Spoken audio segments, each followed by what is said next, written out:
Welcome to this video, where you will find one of the longest chess puzzles ever created.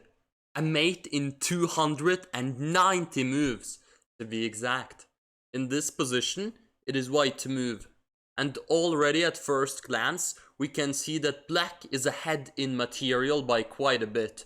However, a closer look at the position reveals that if the black king was on d6, then many of black's pieces would be unable to move, namely the pieces marked in red.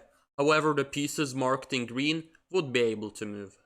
Now, black would eventually run out of pawn moves, and the knight on g1 can be captured, as well as the king be put on the d6 square with an accurate move order, so black would rely on being able to move their bishops.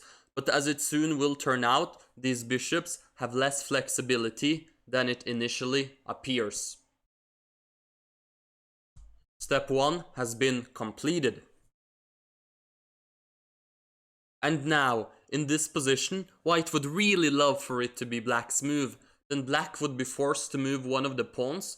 Keep in mind that after black has gotten rid of all the pawn moves, black would have to make moves that worsen the position, which will turn out to be decisive in the end. To achieve this position with it being black to move, white has to lose a move, do a sort of triangulation with the rook on d1. But first, white has to get the king to d3. I'll show you in a moment why this is very important.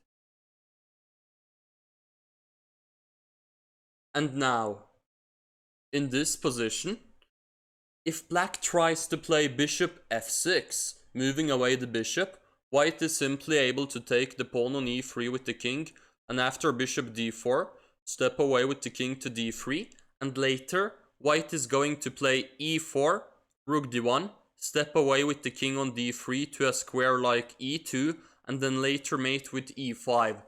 This checkmate idea is unstoppable, hence black has to go bishop a8 in this position. And now, after going between f1 and d1, white has lost a move and achieved what white desired and is ready to move the king back to b6.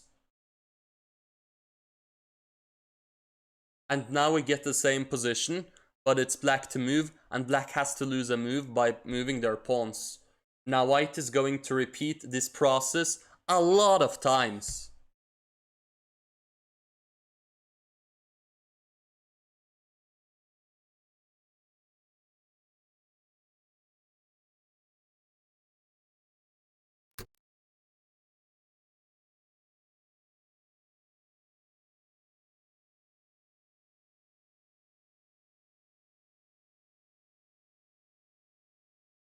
And in this position, white finally achieves the decisive breakthrough by taking on d4 and stepping away the king to b6.